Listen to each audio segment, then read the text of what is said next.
खोख्ला दैया माथावरि खुरखानानै जोंनि खेथि बाथिखौ नस्थ' खालामजोबदों आरो दा बेनिखायनो जों बे माथावरिखौ होनाय जादों बा औवा थुथेदों देवरा दा बेखौ होथेनो हायाब्लानो दरथाम दरब्रै खाथि खाथि गामिनि मानसिफ्रा खेथिखौ मोननो हाया आरो मोनजानाय नङा बेयो मैयानि अखाजों बायदों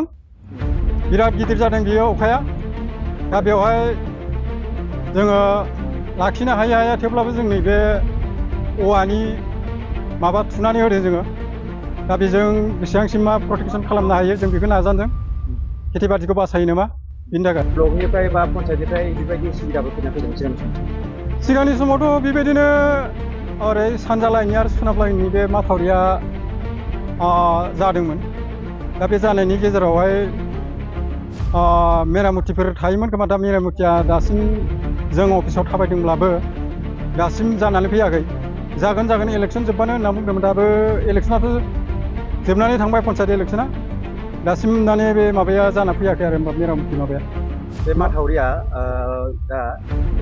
बे बबे जायगायाव बायदों मोनसे जायगायावल' बायदों ना ओरै सिगांनि जायगायाव बायदों बेथ' बुंनो थाङोब्ला दाब्रै दाबा जायगायाव माने बायनानै दङ माथावरिया ओरैहाय हाइजेंबारि बे थिनालि खाथियाव मोनसे गिदिरनो गुवार बायनानै दङ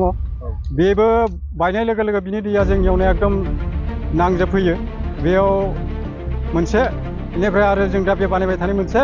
आरो जोंनि मोनसे रायजोनि हा दङ बे रायजोनि हाजोंबो मोनसे माथावरि बायफ्लंनानै दंगासिनो दङ बेखौबो जों होथेनो हायाखै होथेनांगौ दा बेबायदिनो बेफोरखौ होथेनो हायाबा जों खेथि बाथिखौ मोनजागोन आसा खम आरो जोंथ' गपालपुर पन्सायतनि जों गपालपुर पन्सायतनि आन्दारावनो दङ जोंनि बेनि एमएलए आथ' उत्पल बरा जोङो बेवहाय थांबायमोन बिदिनो थांनायनि गेजेरजों जोंनो माखासे बे मेरामतिनि थाखाय जोंनो माखासे दरखास्तआव बेबायदिनो माबाखौ हरबायमोन दा बिनिफ्राय जों इन्जिनियाराबो थांबाय बेबो इन्जिनियाराबो नायफैखांबाय नाथाय इलेक्सननि उनाव दा जेबो फान्ड गैया होननानै जागोन होनना बुंदोंमोन दासिमहालागै जायाखै मावोमोनब्लाथ' बेबायदि बायनाय नङामोन मावोमोनब्ला दा मा सानगोन दाथ' जों सरकारखौ बार बुंबाबो गनाय जायाब्ला जोंलाय माथो बुंबावनो फैदोंमोन आरो नायफैदोंमोन सिगाङाव जुदि मावोमोनब्ला बेबायदि जानाय नङामोन बबे गामिया खहा जागोन जोंनि बेवहायथ' ओरै जोंनि हालदैबारि ओरैहाय मिलनपुर बेबायदिनो चन्द्रनगर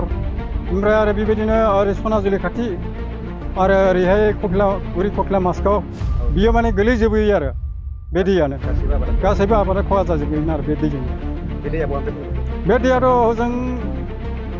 अरुणाचल ओरै माबानिफ्रायनो फैनाय बियो धनिफला माबानिफ्राय एयारपर्टनिफ्राय दा बेनो अखा हाबाथाय बिराद गिदिर जाबोयो आरो दैया गिख्रंथाव दैजों मा लाबोफायो ओरैनो माबाफोर बहुद गाज्रि औवा जेंसि जेंला लाबोयो बायदिसिना गोजावनानै बिदिनो थाबथानोसै बबेबा होथेनोसै ओमफ्राय दैया जाम जानोसै बाला लाबोयो बाला फबफैयो दाबो खेथिफोरखौ बालायानो फबबाय जोंनियावबो प्राय 2 बिगा 3 बिगा सोरनाबा फबजालांबाय दा बेयावबो जों थाबायब्लाबो प्रतिफलनखौनो मोनबावनायसो नंगौ दा सरकारा जोबोद बेसेबांसो खहा जादों बे दरसे गामियाव हालदैबारियाव प्राय माने नैबे गेजेर जायगायावनो बायबाय नालाय गेजेरनिफ्राय ओरैहाय जेसेबांसिम माबा गोलैहैदों 15 घरसोआ माने बिनि हायाव माइ गायनायफ्रा नस्थ' जाजोबलांबाय आरो 2 बिगा 3 बिगा बेबायदिनो नस्थ' जालांजोबबाय आरो गायफिननो हानाय सुबिदा गैया गायफिननो हानाय माने बाला जाबाय गायोब्लाबो खस्थ' जागोन आरो माइया जानाय नङा बेयाव आबाद मावनायनि आबादाथ' खहा जालांबाय जेनेबा ना दा बेयाव एग्रिकालचार डिपार्टमेन्टनिफ्राय माबा मोनसे सहाय लुबैदों जों रायजोआथ' लुबैयो जों बेबायदि सहायखौ नांगौमोन दा मोनाब्ला मा खालामो आबाद खहा जानायनि नोंथाङा आबादारि हिसाबै PM किसानखौ मोनो ना मोना आंथ' आबादारि हिसाबै PM किसानखौ मोनोमोन नाथाय दासिम जों नैबे थारिखसिमावहालागै मोनथ'नाय जायाखै आरो PM किसानखौ दा जों बेखौबो मोननो लुबैयो खेथि खालामनो सरकारनिफ्राय आरो माबा मोनसे जों दा सरकारनिफ्राय बेखौनो खावलायनो लुबैयो जे जोंनि बे खथि जानाय बा जाय न'खरा बेबायदि लोमसार जालांदों बाला फबजादों बेखिनिखौ माने खथिपुरनखौ सरकारनिफ्राय जों मोनजानो लुबैयो आरो